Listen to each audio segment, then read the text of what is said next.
passado como calcular, né, a integral funcional exatamente até o final, sem singularidade nenhuma, né, para a partícula livre. Né? Vamos dizer, o primeiro exemplo de todos os exemplos, de todas as situações. Aí eu trocaria primeiro.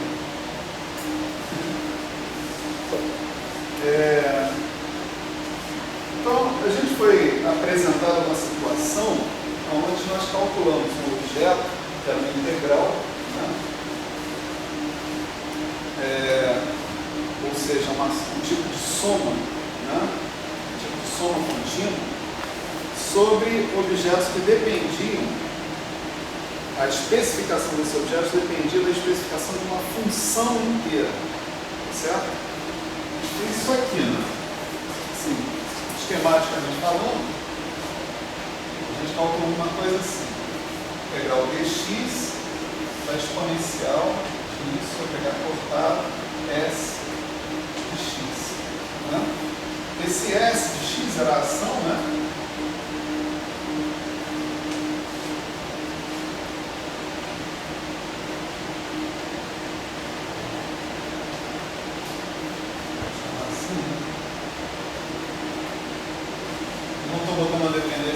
Barra aqui, porque a gente está querendo se restringir a sistemas fechados, certo?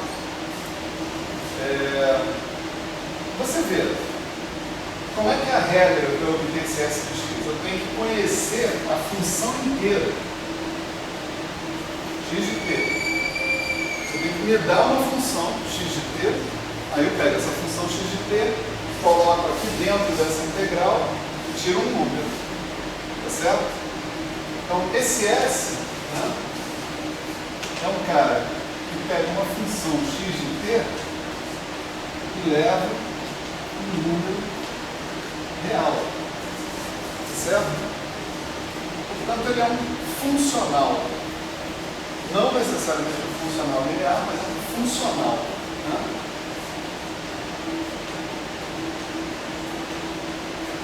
Essa é a definição de um funcional. É algo que age sobre um espaço vetorial, né, em geral, pegando um vetor desse espaço vetorial genérico e me devolvendo um elemento do corpo sobre o qual esse espaço vetorial está constituído. Né? Então, aqui é um espaço vetorial de funções. Né? Tá certo?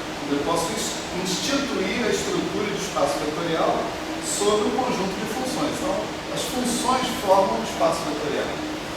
E, nesse caso, pode ser um espaço vetorial de funções sobre os reais ou sobre os complexos. No nosso caso, são funções reais e o nosso funcional é um funcional real, que pega essas funções e nos devolve um número. Tá certo? Então, isso é o que a gente chama de um funcional. Né? Uma coisa interessante sobre os funcionais em geral, o S é um exemplo deles, mas não necessariamente o único exemplo, né, de funcional. Uma coisa interessante sobre os funcionais em geral é que eles podem ser vistos, de maneira mais fácil da gente enxergar um funcional, é olhar para um funcional como uma função normal de várias variáveis, né? Várias variáveis, muitas variáveis, vamos falar assim, muitas variáveis, só que ao invés de serem muitas variáveis discretas, a gente pensa em muitas variáveis continuamente indexadas, tá certo? Se a gente fizer isso, muitas coisas ficam simples, né? Quando a gente pensar em trabalhar com funcionais. Né? Então, por exemplo, se eu tivesse uma função, né, f, né, de 3 variáveis, por exemplo, né, x1, x2, x3. Né?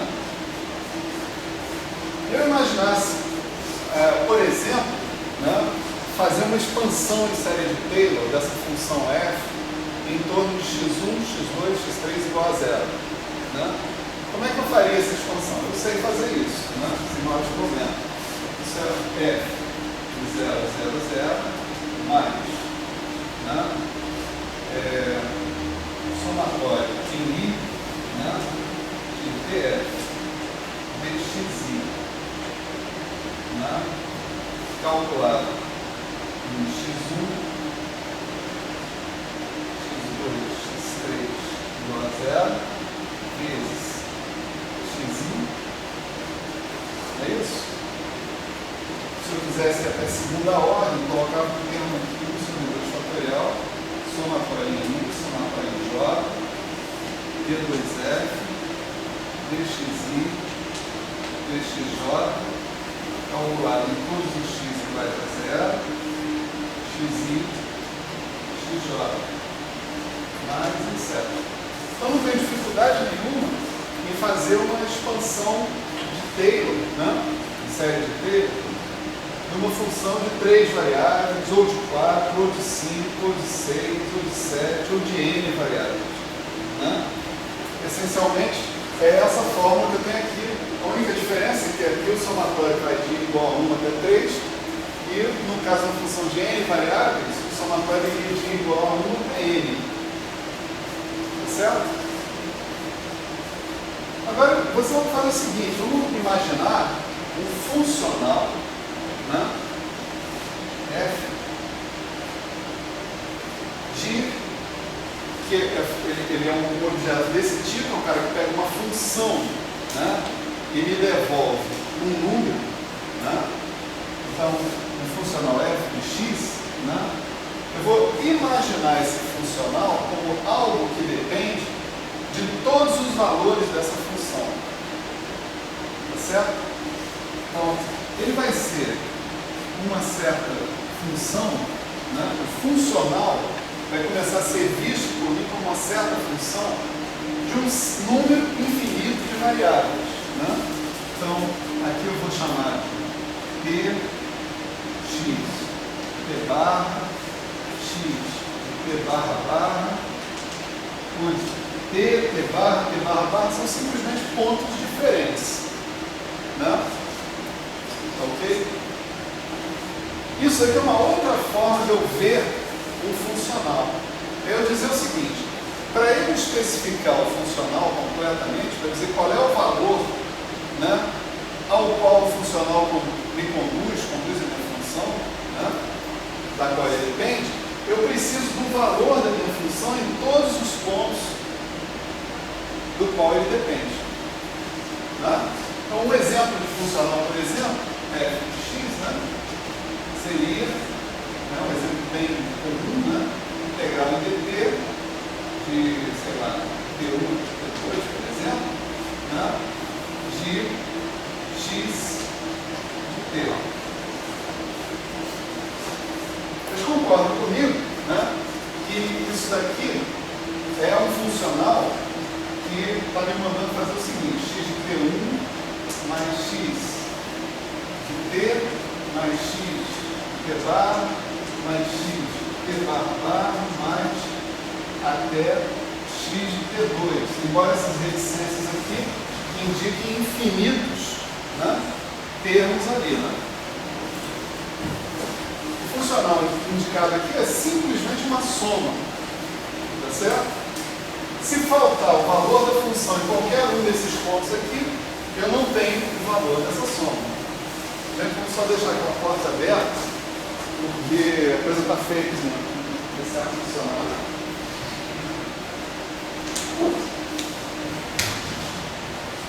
A porta aberta e a galera está congelando.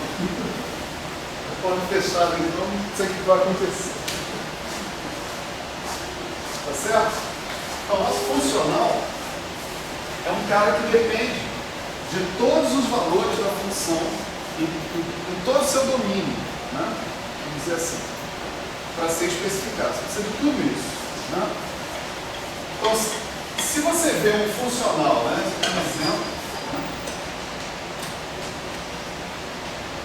Se você vê um funcional dessa forma, você pode imaginar o funcional como uma função ordinária de um número de muitas variáveis, essas muitas variáveis sendo infinitas variáveis, continuamente indexadas. Tá certo? Ao invés de ser x1, x2, x3, três variáveis, são infinitas variáveis, x de t, x de t bar, assim por diante. Certo?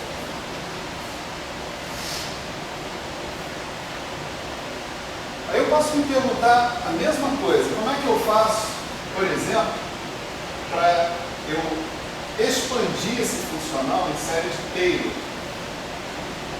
em torno de algum ponto dado? Certo? No caso, um funcional, um ponto dado é uma função dada. Né? A gente vai imaginar que a gente está expandindo o funcional. Aqui nós expandimos em torno do ponto 0, 0, 0. Né? Mas eu poderia ter expandido em termos de x1, 0, x2, 0, x3, 0. Igualzinho, sem problema nenhum. Né? Eu vou fazer uma expansão desse funcional visto como uma função de muitas variáveis continuamente indexadas em torno de uma função, por exemplo, x0 de t. Né? Se eu tiver um f de x mais x0, né? Como é que eu espero fazer essa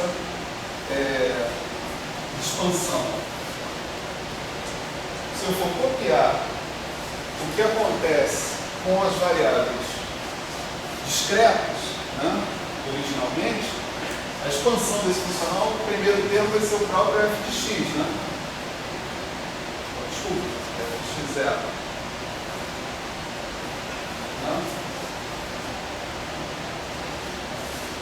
O segundo termo vai ter que envolver as derivadas dessa função de infinitas variáveis continuamente indexadas em relação a cada uma dessas variáveis. Né? Então, eu vou denotar essa derivada, né, para começar com um negócio assim. A mesma derivada, só que eu vou botar umas aspas aqui. Depois eu tiro as aspas. Né?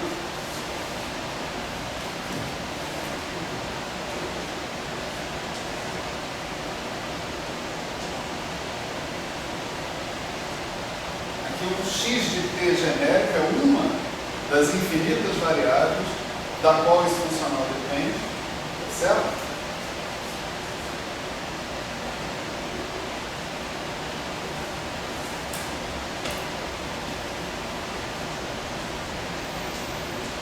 Eu estou calculando para todos os valores de x de t iguais a x0 de t, tá certo? Eu tenho que fazer o deslocamento de x de t menos x0 de t, tá certo?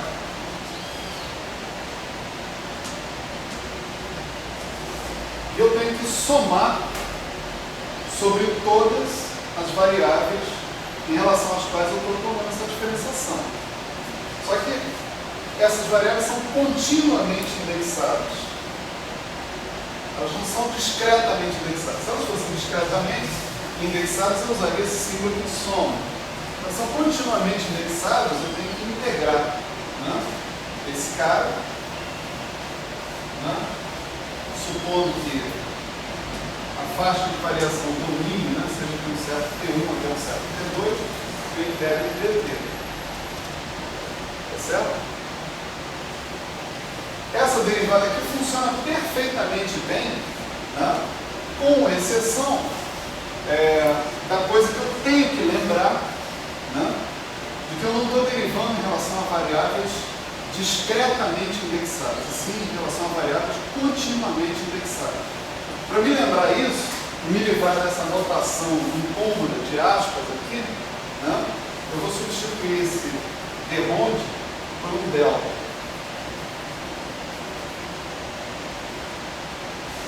Tá certo? Então isso aí é uma derivada parcial normal. Só que ela se aplica a uma função de infinitas variáveis continuamente indexadas. Aquele delta ali só me lembra isso. Isso vai ter uma consequência, a gente já vai ver. Né? Vai ser a única coisa que vai diferenciar essa derivada de uma derivada parcial convencional. Né? Se eu quisesse para o próximo termo nessa série, né, eu escreveria tranquilamente, estou fazendo uma analogia, né, com a expansão em série de Taylor, né, que eu obtenho para funções de número finito, né, de variáveis discretas. Então, eu teria integral, novamente uma soma sobre I, vira uma integral sobre dt, vamos dizer assim, T2, outra integral sobre dt bar, T1, T2, eu tenho duas derivadas, né? Então vou ter duas somas sobre essas duas derivadas, vou ter a derivada funcional segunda, né? Ou a derivada parcial segunda do nosso f de x em relação ao x de t em relação ao x de t bar, tudo isso calculado com todas as variáveis assumindo os valores x0 de t, x0 sendo uma função específica. E aqui a gente tem x de t menos x0 de t, né? Vezes, qual o espaço aqui, né? X de t bar menos x0 t bar. Observa aqui, xi menos 0, xj menos 0. Isso aqui seria xi menos xi0, xj menos xj0. Mas eu tenho que distinguir as duas variáveis. Aqui quem distingue as duas variáveis é t e t bar. Esse aqui é o nosso índice contínuo aqui, em ação. Se eu quisesse a terceira, etc e tal, estava tudo certo. Né? Essa derivada que está aparecendo aí é uma derivada parcial, só que em relação a uma função com número infinito e continuamente indexado de variáveis. Então ela recebe um nome especial que é o nome de derivada funcional. Né?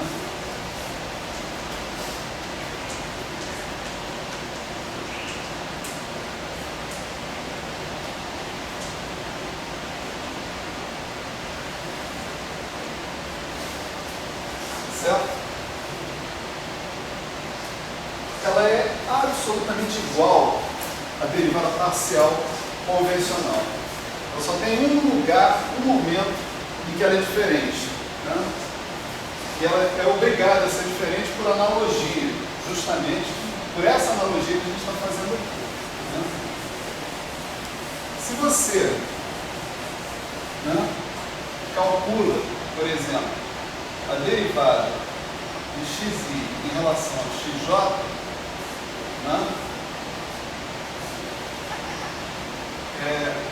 você está trabalhando com essas variáveis como sendo variáveis independentes, né, o que você tem que obter é 0 se i for diferente de j e 1 se i for igual a j. Né? Essa delta que está aqui, né, é uma função de variáveis discretas, de i e j sendo discretos. Mas e quando i e j são contínuos? Será que eu posso manter essa regra que está me aparecendo aqui? Essa mesma regra, eu poderia pensar que ela sai disso aqui. Ó.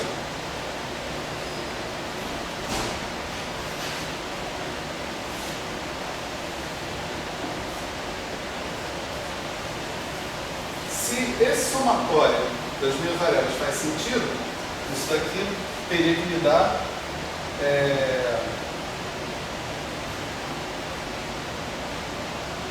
a mesma coisa, né?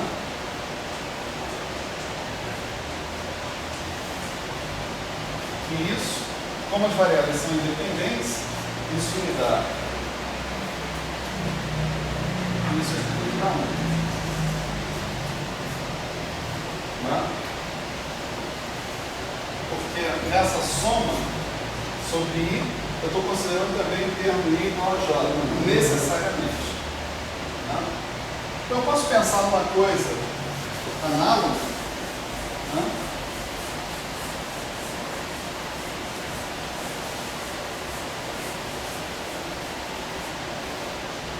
Para fazer essa diferenciação, né? Que seria a seguinte: eu vou pegar essa derivada em relação a um certo x de t, né? De um cara que é parecido com isso, né? Perdão, de um certo x de t bar, né?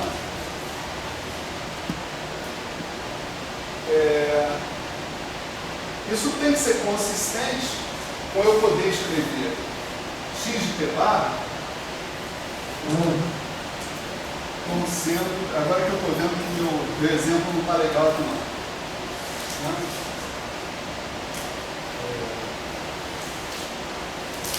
Vamos pensar o seguinte, desculpa, vou reformular isso aqui. Tá?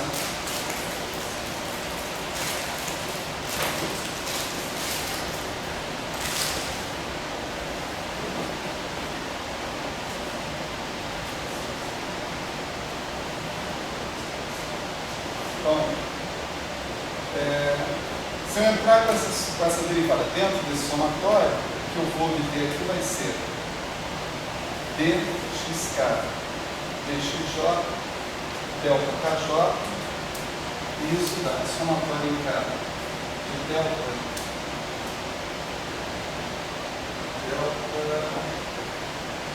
aí, né? Desculpa. Isso aqui é o x. Delta KI, isso dá delta KJ, delta KI, que dá, no final, delta IJ. Então, uma outra maneira de eu obter, tipo assim, se isso aqui está valendo, esse cara que está aqui tem que me fornecer, né, esse mesmo resultado, d dxj, dessa outra expressão, o xi, tem que dar delta IJ da mesma forma. A expressão análoga, que vai me permitir deduzir o que é a derivada funcional, a generalização da derivada funcional para esse caso, vai ser a seguinte: o meu x de t barra pode ser escrito como integral dt mini do x de t' delta de t' menos t barra. Certo? Esse é o análogo daquela regra que está ali quando a gente tem variáveis contínuas. Né? Então, eu vou trabalhar esse cara aqui, né, como sendo, como tendo as propriedades normais na derivada. Né? Tipicamente, a derivada de uma soma das derivadas. Derivada é um operador linear. Né? Então eu posso entrar com o meu d dxt dentro dessa soma que está aparecendo aqui, e aonde eu dependo de x de alguma forma, só aqui não. Então eu vou ter dx de t' em relação a x de t, delta de t' menos t. Tá?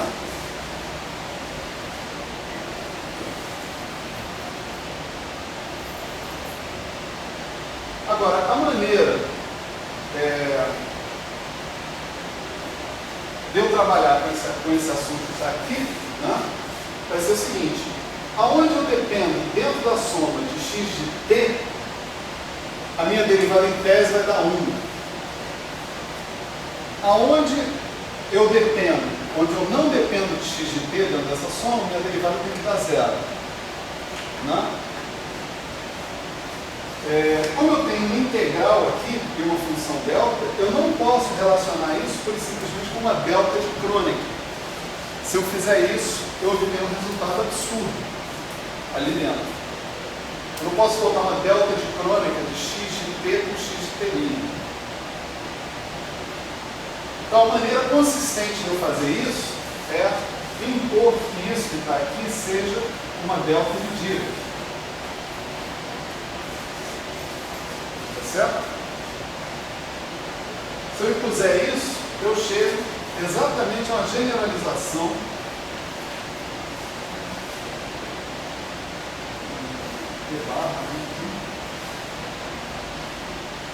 chega a generalização da regra que eu tinha imposto para um número discreto de variáveis. Certo? Então, a única diferença de uma derivada funcional, né, para uma derivada parcial é essa que está aí. Se você olhar para o funcional como uma função, só que de um número infinito, continuamente endereçado de variáveis, né, e trabalhar com a derivada funcional como se ela fosse uma derivada convencional, derivada parcial convencional, e tomar em conta esse cuidado que está aqui, você termina fazendo tudo direitinho, sem maiores problemas. Tá certo?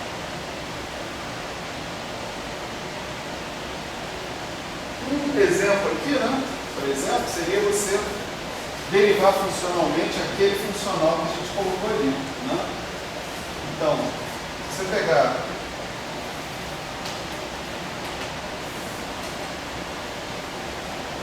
o seu f de x, né? E definir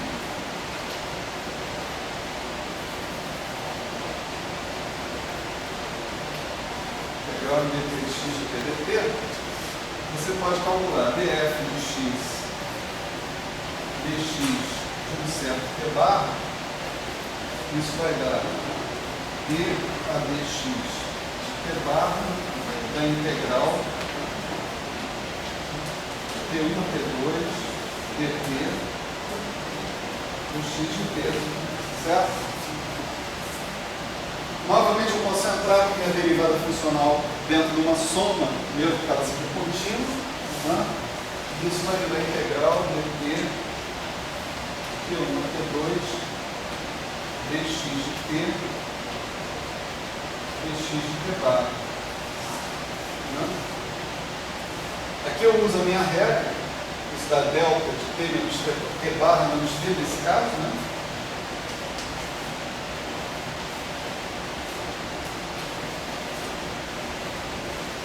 Isso aqui dá 1. Naturalmente, eu estou supondo que o meu t bar, né, ele está entre t1 e t2. Né? Se o t bar estiver fora desse range, né, então dá zero, naturalmente. Né, qual é a definição da delta? Nada mais justo, né? Se eu tenho uma função que é uma soma de todas as variáveis em questão, e eu derivar parcialmente em relação a uma delas, vai dar 1. Não tem jeito. Né? Então a nossa regra de impor de dx bar, x de t bar em relação a x de t, de delta de t menos t bar, é consistente com as coisas que a gente conhece, né? Mais uma vez. Outra coisa que dá para a gente fazer imediatamente. Né?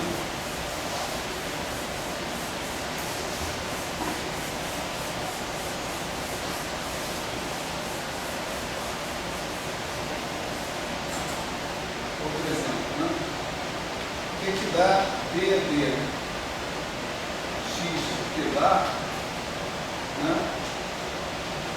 Da exponencial da integral em dt1 dt, né? dt1 dt2 de uma certa f de x de t.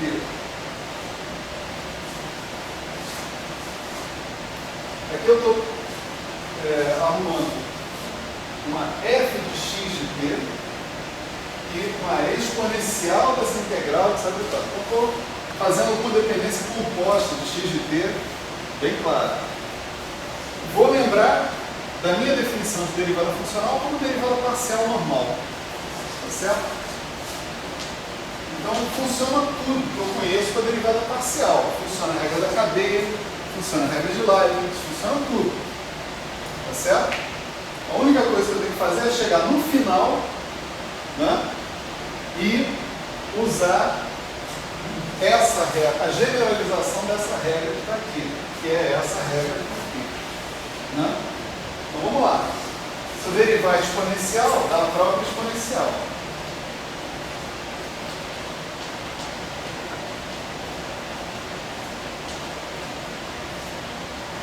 Aí, vezes a derivada do argumento da exponencial. Isso aqui, a dx de t bar, é integral pergunta 2 dt f x de t. Certo? Esse f de x de t não é um funcional, ele é uma função. Tá certo? Então ali eu tenho uma função composta, na verdade. Aí, quando a gente tem a função composta, a gente usa a regra de Chain. Né? Isso sem sacanagem, está na tabela Shaw. Né? A tabela Shaw está lá. O apêndice, a regra de Chain. Ou mais conhecido como regra da cadeia. A regra da cadeia é o seguinte: eu entro novamente com a minha derivada funcional integral. E ela vai atuar no meu f de x de t. Né? E a regra da cadeia, né, ela implica que df dx barra de t, né, é a derivada parcial do f em relação ao x, né,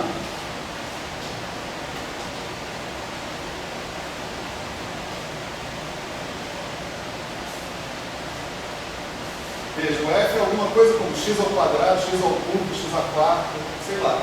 Né? Então isso daqui é uma coisa tipo assim, se f for x ao quadrado, isso aqui dá 2x. Se f for x ao cubo, dá 3x2, assim por diante. Né? Então, df de x, isso aqui é de t, naturalmente, né? Vezes dx de t, dx de t bar. Eu trabalhando minha derivada funcional exatamente como eu trabalharia se ela fosse uma derivada parcial. Né?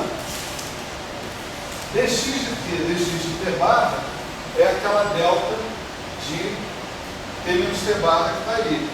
Né? Então isso aqui vai dar a própria exponencial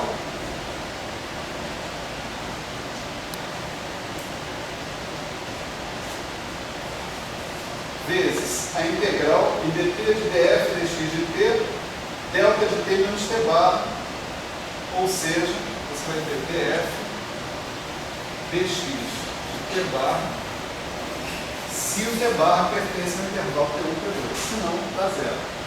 Né? Por hipótese, T1 menor que T barra.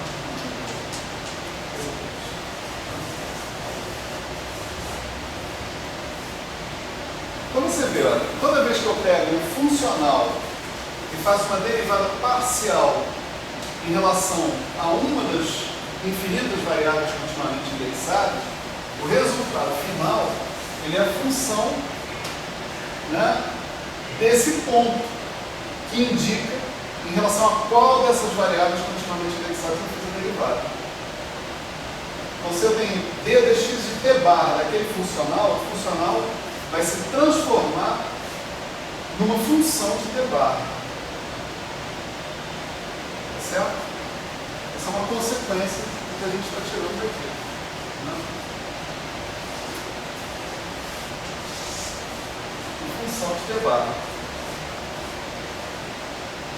Portanto, isso explica tudo o que a gente precisa saber operacionalmente para trabalhar com derivadas funcionais. Né? Quer dizer, derivadas funcionais podem ser vistas, tratadas como derivadas parciais. Tem umas coisas interessantes sobre as derivadas funcionais, né, que são as seguintes. Suponha que você esteja fazendo derivada funcional em relação a x de t, né, de algo que seja, por exemplo, ddt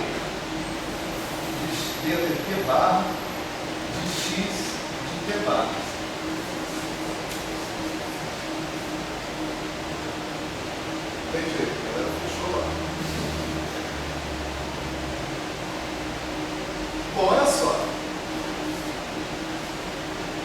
Isso daqui eu posso ver como sendo limite de x de t barra mais epsilon menos x de t barra sobre epsilon, quando epsilon tende a zero. Tá certo? Então, esse cara que está aqui, em princípio, é uma certa combinação linear, né, de x de t barra x de t barra mais epsilon. Tá?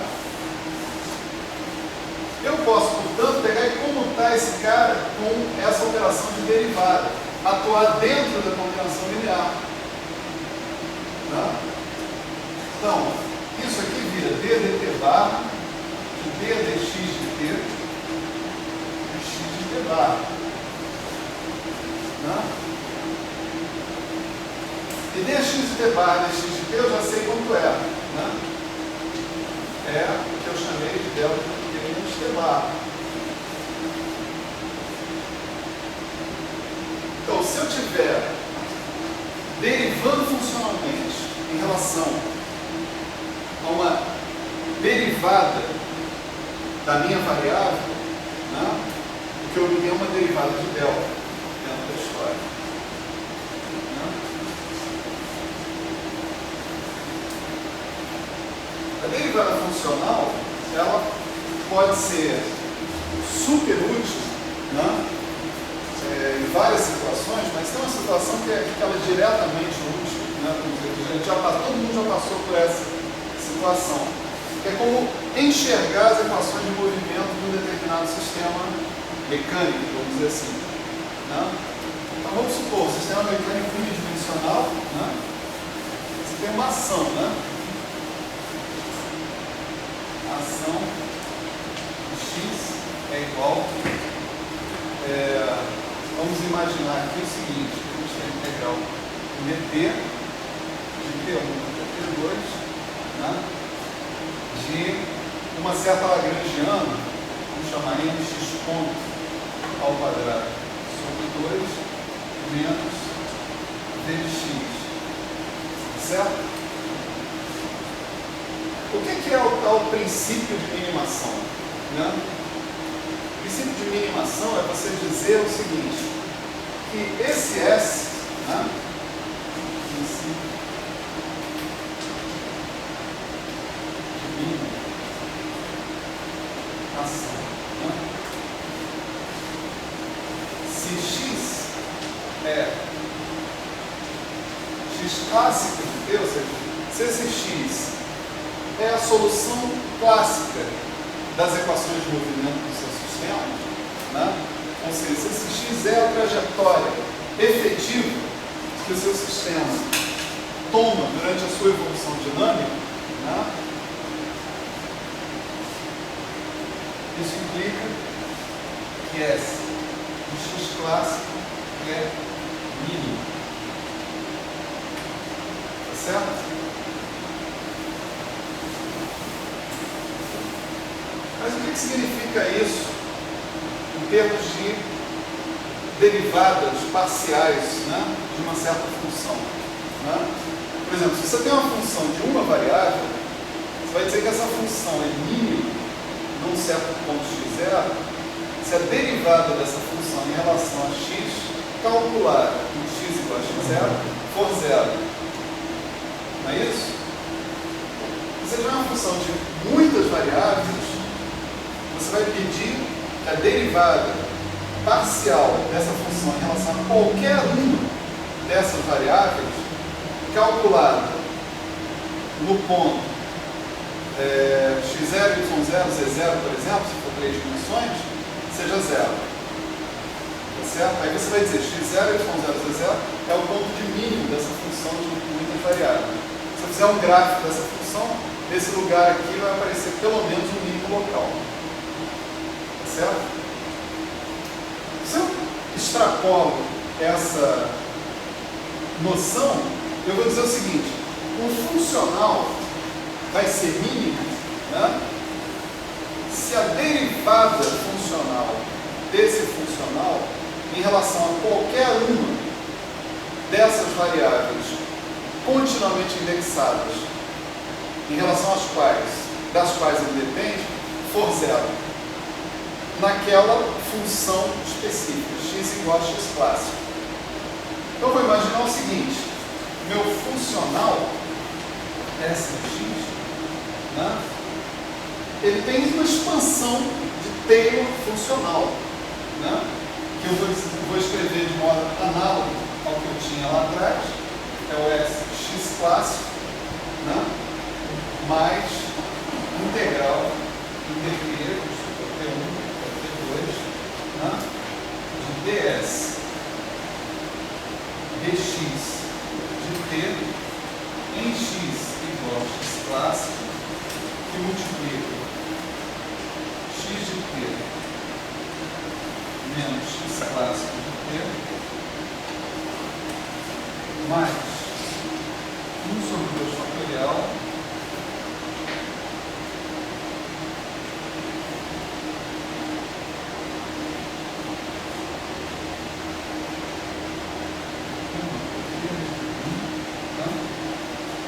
D2S dx de t dx de t x de t menos x clássico de t x de t menos x clássico de t.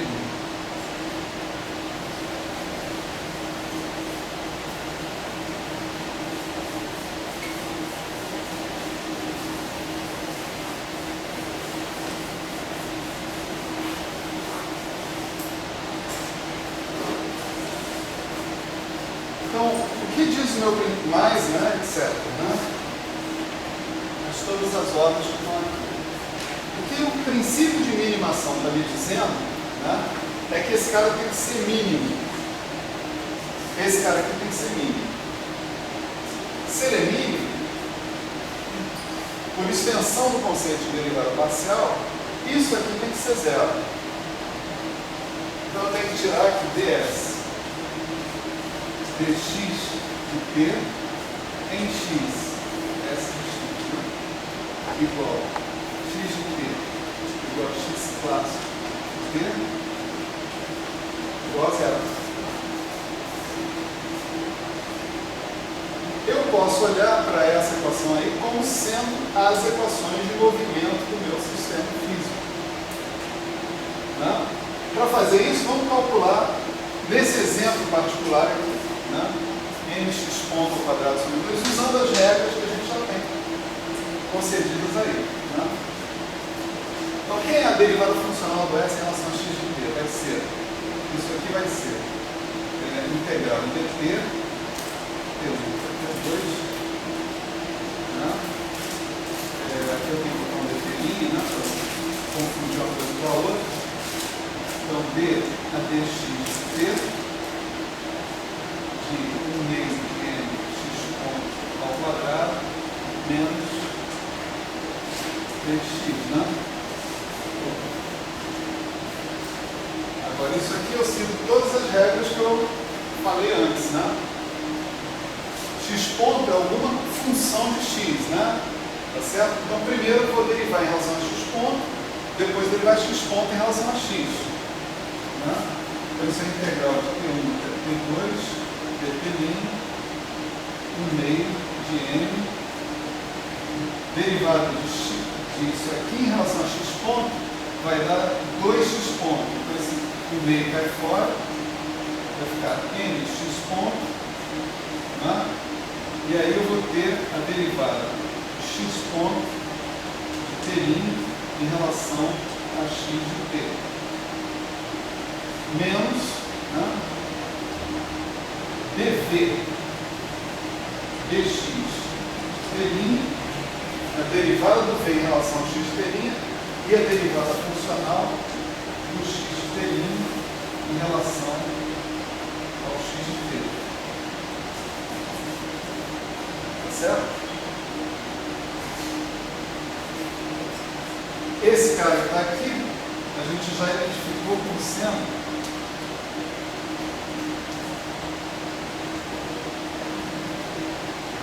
ddt da delta de t' menos t. certo? E esse outro cara que está aqui, né? dv dx dl, vai estar acompanhado da delta dl menos t. E agora eu posso fazer a integração e me livrar dessas deltas.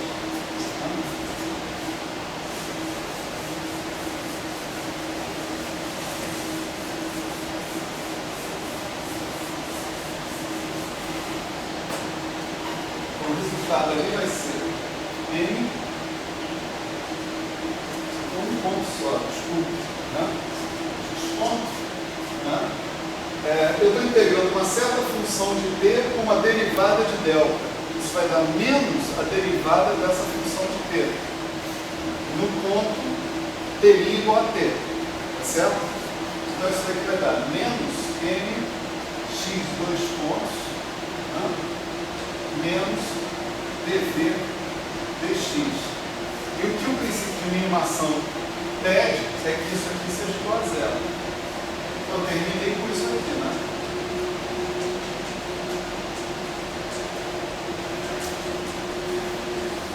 Certo?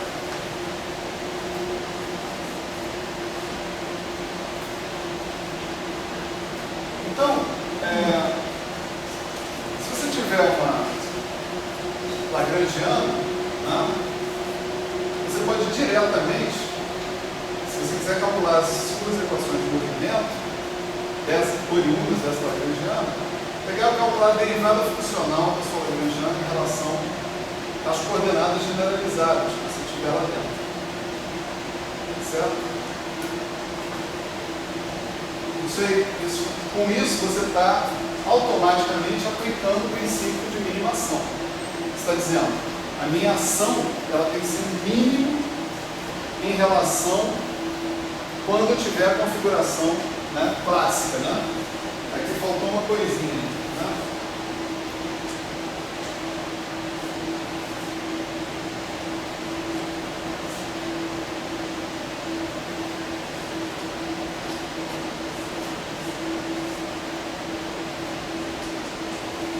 Então, esse x clássico.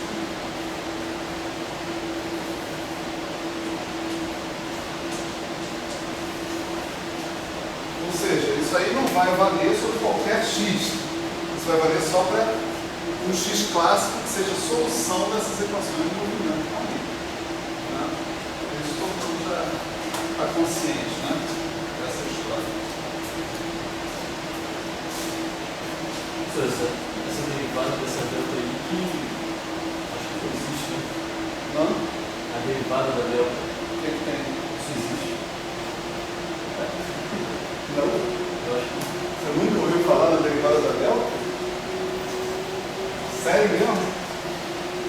Olha, eu vou dar uma notícia para você. Acho que é uma notícia boa. Tem a primeira derivada da delta, tem a segunda, tem a terceira, tem a quarta, tem a enésima derivada da delta. Não tem problema nenhum, existe como distribuições sim. mas a gente passa por sobreleve. Por distribuições, né? Claro, a delta também, existe uma distribuição disso. Né? O que é a delta? Né? A delta é isso aqui. Delta é um funcional, né, sobre um espaço de funções, etc. Né,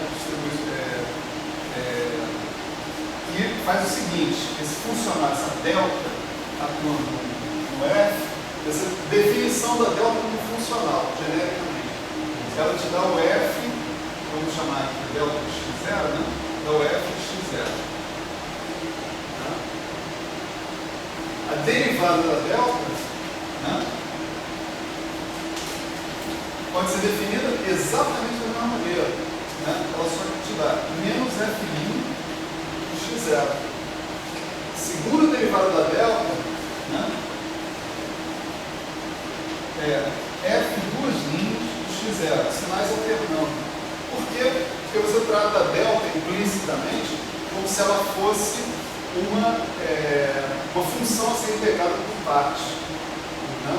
Quando você integra por partes, você vai alternando o sinal. Se você tem duas derivadas, você integra duas vezes por partes, você integra duas vezes o sinal, então fica voltando o sinal. A primeira definição, na verdade, quando eu vi a delta de F igual a uma integral de F em relação à medida de G, que que aí você pode ir fazendo por parte só em relação ao Mas você pode falar da delta como um funcional, mesmo sem falar em medida nenhuma.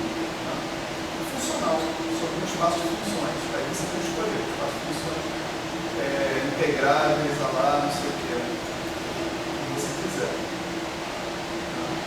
Se você quiser não. O negócio pede. Né? Agora, não só a delta existe, como existe a derivada da delta, a segunda derivada da terceira, a enésima derivada da terceira. Todas elas existem. O que não existe, tá? Que é muito importante, tá? Saber que não existe, lembrar que não existe, é o produto de deltas. Se tiver um delta de x0 vezes um delta de x0, essa é uma distribuição que não está bem definida. Produto de deltas. Tá? O delta' vezes delta', delta vezes delta'. Nada disso existe. Como distribuição, nem como distribuição. Agora, derivada de delta existe sim, sem problema.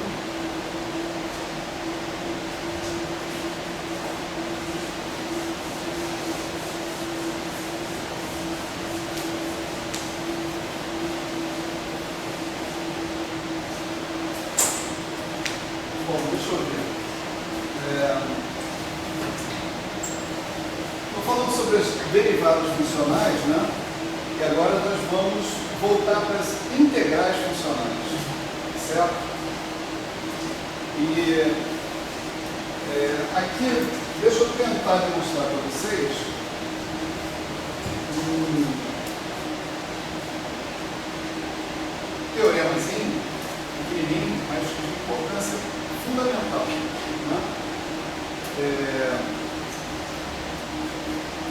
Sobre as integrais funcionais, né? E relacionando integral funcional de uma derivada funcional, certo?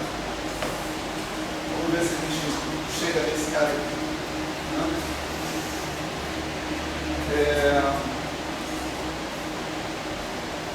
Tipicamente, o que eu quero mostrar para vocês aqui é o seguinte, é que a integral funcional, né?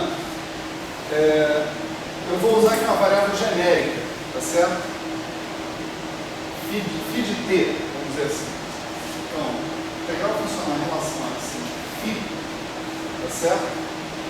Da derivada funcional em relação a φ de t de uma função funcional genérica f de φ é igual a zero. Certo? Para a gente demonstrar isso, né, nós vamos tomar uma hipótese. Né? Isso aqui é igual a zero se, né, sob a translação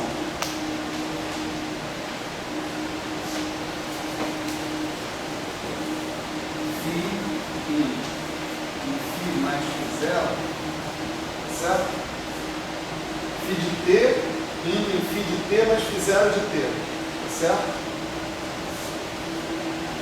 A gente tiver esse comportamento para medir.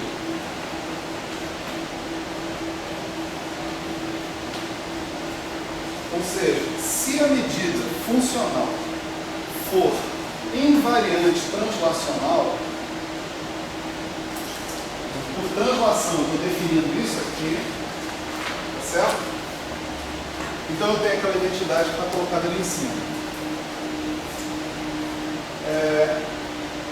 Isso relaciona a integral de uma derivada funcional, né? Se a gente tivesse uma integral de uma derivada normal, né, a gente teria o quê? Um termo de superfície, pelo menos em relação àquela dimensão que a gente está vendo. Né? Aqui eu estou dizendo que eu não tenho termo de superfície, não, tudo zero. Contanto que a medida possua essa propriedade de invariância translacional. Agora, essa propriedade de invariância translacional é uma propriedade, pelo menos a medida que a gente viu até agora, ela possui. Tá certo? Quando a gente definiu dx, né, isso é o produtório para todo t do dx de t, né? Um exemplo.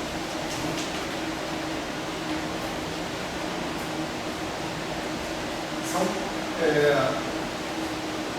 produtório para todo t de dx de t. Então, se eu pegasse e definisse x' igual a x' de t igual a x de t mais uma certa função fixa x0 de t, né? Então, eu teria cada um desses caras aqui, eu teria dx' igual a dx. Já que o x0 é fixo, né? Para cada t, eu tenho essa função fixa me deslocando da função x de t. Né? Então, dx' dx de t significa que o dx teria que ser igual ao dx'. Então, da forma como a gente construiu a medida funcional, com esse time slicing, né? Esse fatiamento no tempo, né? Essa propriedade está automaticamente garantida. Né? A gente vai, no futuro próximo, chegar a equações de movimento quânticas, vamos dizer assim, para o nosso sistema, utilizando basicamente esse tipo de propriedade. Mas aqui, como a gente está falando em geral sobre derivada funcional, sobre propriedades gerais de funcionais, eu acho que a gente está no momento certo para introduzir essa propriedade sem estar vinculada a nenhum contexto específico. No futuro nós vamos usar, certo? Vamos ver se eu lembro, né, como é que a gente demonstra isso. Né? Só uma curiosidade, esse método aí que eles usam para calcular a newtoniana na escala geral? Não. Aqui da ADM? Não é essa ideia que você falou? ADM? Você escolhia o tempo, né? E aí você escreve tudo mesmo que você escreveu no Vitória ali. É uma sistemática complicada. Cara, eu não tenho conhecimento assim, dessa história não. Mas isso entraria em algum contexto de quantização da gravitação, não é isso? Mas eu não conheço. De qualquer forma, não sei te dizer.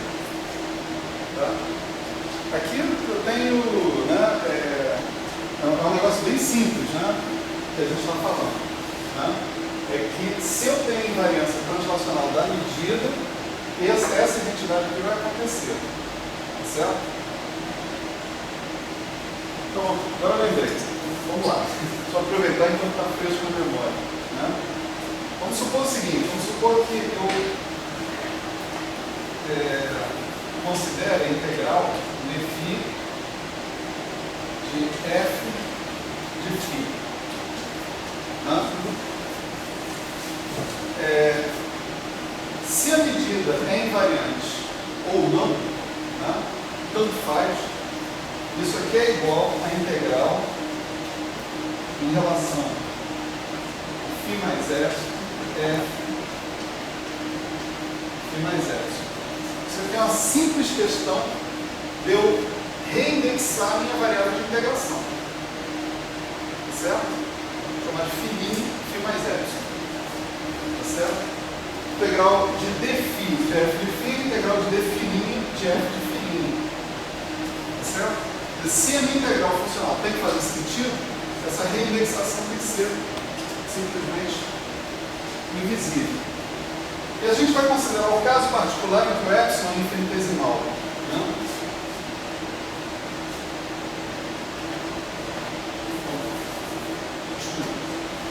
Então, seja o epsilon infinitesimal ou não, né? Como a medida é invariante translacional, conforme eu estou pedindo, né? Então d de φ mais epsilon é d de φ. Né? Então isso aqui é d de φ, f de φ mais epsilon. Bom, agora sim eu vou considerar o epsilon infinitesimal. Tá certo? Se o epsilon é infinitesimal, então agora eu posso escrever f de φ mais epsilon é igual a f de φ mais integral df dφ d, vamos dizer assim, vezes epsilon de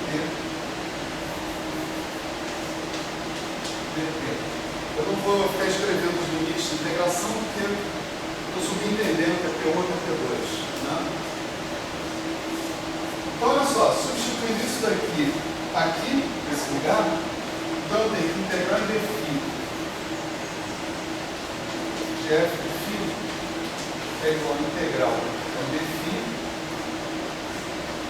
de f de φ mais integral em dt de f de φ de t epsilon de t. Tá certo? A integral em dφ de f de φ está repetindo dos dois lados. Né? Então eu posso cortar de um lado para o outro, eu tenho que 0 é igual a integral em dφ da integral em dt df, deixa eu escrever assim, epsilon de t df dφ de t. Ops. Certo? Agora eu vejo que eu tenho epsilon infinitesimal, mas ele é completamente arbitrário. É uma função arbitrária que eu coloquei ali. Isso vale então para um certo tipo de função, para outro, qualquer função que eu tenho. Né? Isso aqui então eu posso escrever como uma combinação linear para todos os tipos de funções dessa coisa que está aqui, ó. Integral dφ df dφ de t. Isso tem que ser 0 para qualquer função que eu coloque aqui. Epsilon de t infinitesimal. Conclusão, isso aqui acontece. Certo? Então a integral de uma derivada funcional é 0. Integral funcional de uma derivada funcional tem que ser 0 se a gente tem invariância translacional da medida. E digo para vocês, até hoje, todas as medidas funcionais foram construídas pensando nessa propriedade, que essa propriedade tem que estar presente. Tá? Então a gente sempre tem, em todos os exemplos conhecidos, invariância translacional. Se a gente tem invariância translacional, a gente tem essa identidade equivalente. Certo? Ela é o ponto de partida de um monte de coisas. Né? Na teoria de campos, ela é o ponto de partida de umas coisas que a gente chama de equações Dyson-Schwinger. Certo? E são nada mais, nada menos do que as equações de movimento quânticas de um determinado sistema de partículas. Certo? É o reflexo das equações de Heisenberg do formalismo funcional. Né? Do ponto de vista clássico, né, a gente também pode utilizar para obter identidades funcionais entre grandezas físicas, valores esperados que a gente tem por aí. A gente guarda ela na memória porque ela vai ser útil no futuro. Tá certo? Legal. O que mais que falta mostrar isso aqui antes da gente voltar para o oscilador harmônico? Ah, sim. Eu mandei para vocês o livro do Hatfield, não é isso? E pedi em particular para que vocês lessem o capítulo 12, né, do livro do Hatfield, que era o capítulo que falava sobre, tem aquela conta, né, da integral funcional relacionada com a partícula livre. Né? No mesmo livro do Hatfield, vocês vão ter o capítulo 9 também, que fala de cálculo funcional. Tem uma certa interface entre o que ele fala nesse capítulo e o que eu estou falando aqui hoje. Né? Nós vamos aumentar essa interface agora. A gente vai falar sobre determinantes funcionais. Tá certo? Vamos falar sobre isso. A representação determinante de um operador genérico em termos de integrais funcionais. Tá?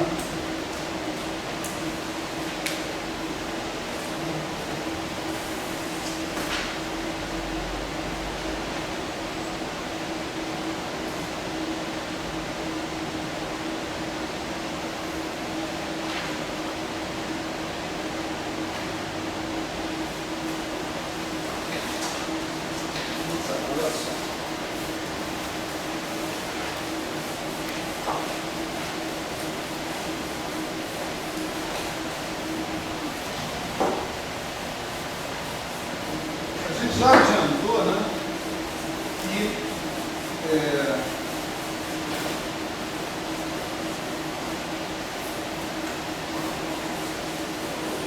as únicas coisas que a gente sabe fazer são integrais de partícula livre e oscilador harmônico. Né? Já adiantou isso. O que tem de comum entre a partícula livre e o oscilador harmônico? Né? No caso da partícula livre ou do oscilador harmônico, são funções de x e p, né? As lagrangianas, né? São funções de x e p que são quadráticas, tanto em p quanto em x. Então, quando eu tenho coisas quadráticas, eu consigo fazer as integrais, porque todo mundo cai em integral de Fresnel ou integral gaussiano, né? Tipicamente.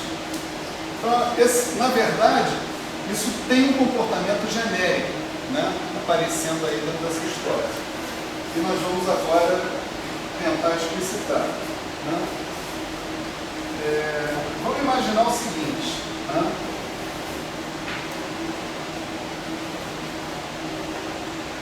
Vamos imaginar, né, seguindo aqui o Hatfield, né, justamente, que a gente está interessado em calcular uma integral funcional. Aqui eu tenho um certo A de P, certo? Da exponencial de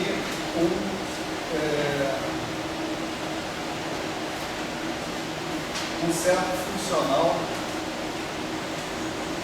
gaussiano. Tá? Gaussiano por quê? Porque eu estou considerando esse f de A como sendo integral de x, né, de A2 de x. Para seguir a notação do Hatfield, eu estou usando a variável independente como sendo x e não t. Tá certo? Aqui o A é o A de x.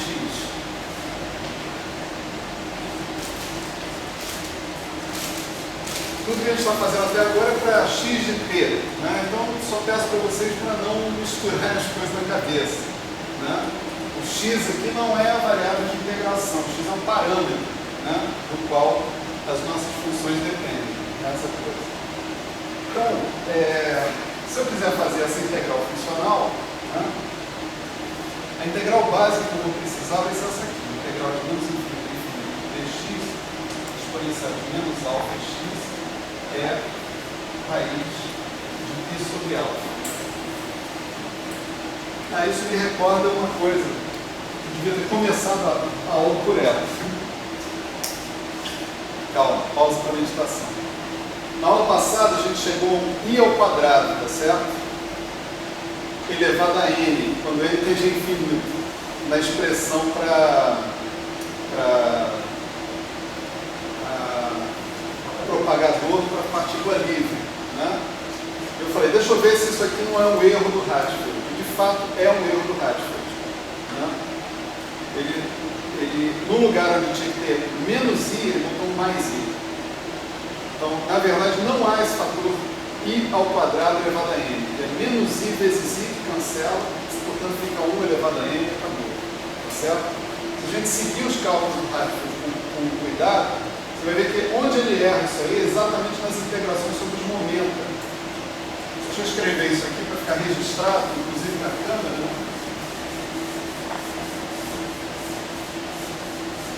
As integrações dele sobre posição são todas com exponencial de mais i, mas as integrações dele sobre momento são com exponencial de menos i. Então, a integral é dpi, exponencial de menos i pi, xi mais 1 xi sobre h cortado.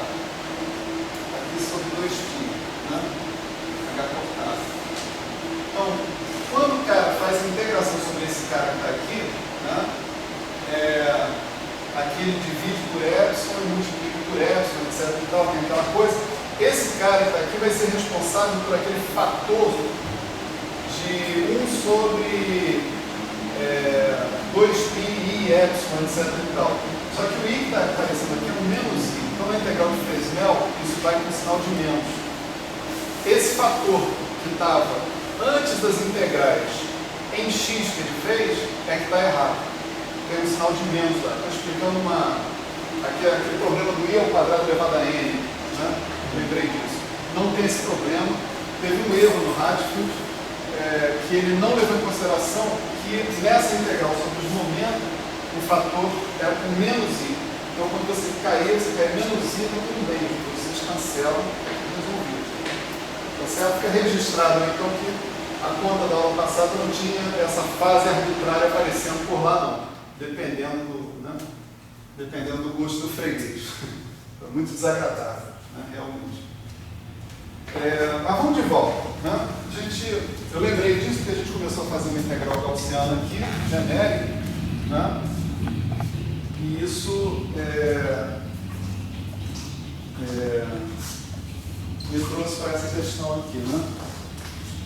Então, essa integral aqui é uma integral gaussiana convencional, normal, né? Integral de dx, exponencial de menos alfa x igual a raiz de π sobre alfa, tá certo? E a gente tem o seguinte, né? Na verdade, quando a gente tem uma integral funcional gaussiana desse tipo, a gente tem uma sucessão de infinitas integrais desse tipo aqui. Fala quadrado, não? Alfa x2, exatamente. Mais um misprint do gráfico. Né?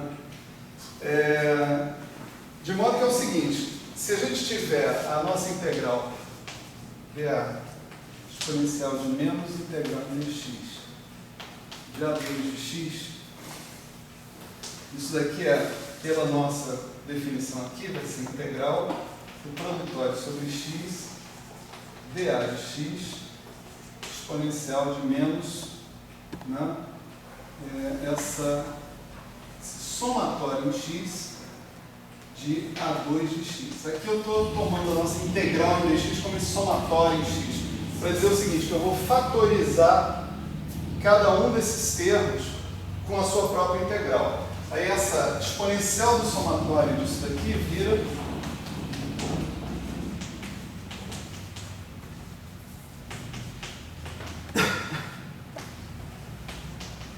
produtório das exponenciais. Né? Cada uma dessas exponenciais que está aqui, então, pode ser efetuada independentemente, né?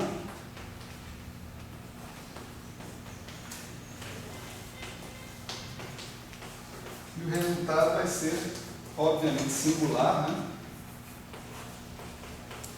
Produtório para todo x de raiz de π. Então, a raiz de π, produto para todos os x, a raiz de π elevado a infinito, que é infinito. Né? Então, você tem um fator aqui que, naturalmente, você vai ter que compensar dentro da sua medida. Você tem que pedir que a sua medida contenha o fator 1 sobre raiz de π, por exemplo, para que você se livre dos raiz de π quando você faça o produtório todo.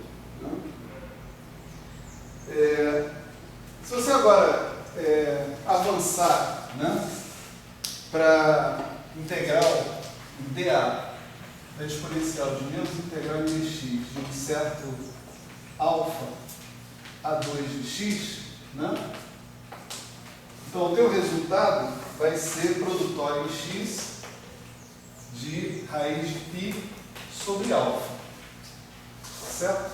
Simplesmente seguindo os mesmos passos que a gente tem aqui. E se você tiver uma f de x na jogada, né, o teu f de x em relação a cada uma das suas integrais gaussianas que você está fazendo,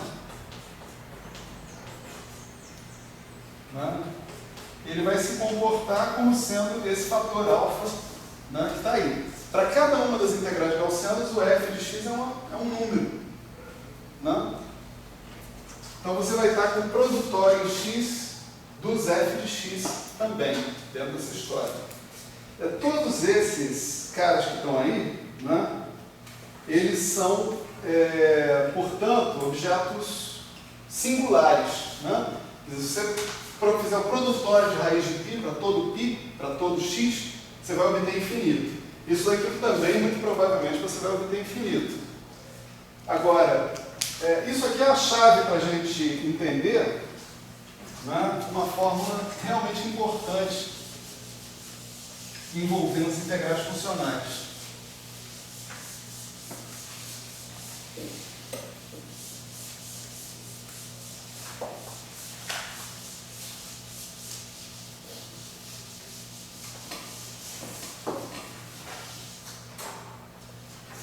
Imagina que você tem o seguinte, né?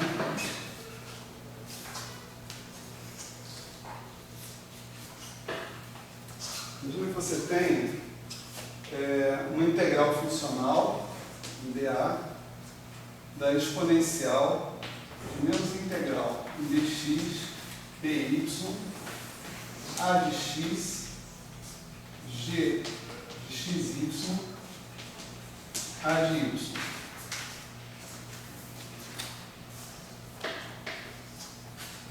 Onde esse g de xy é alguma, vamos dizer, matriz, né? Pode ser inclusive um operador, não tem problema, né?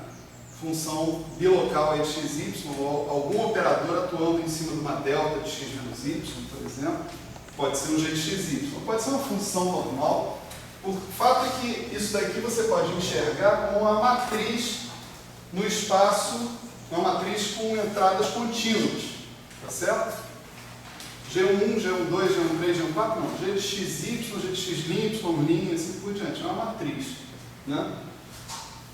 O importante é observar o seguinte: se a gente está entrando aqui com G de xy nessa forma, esse G de xy é necessariamente simétrico, né?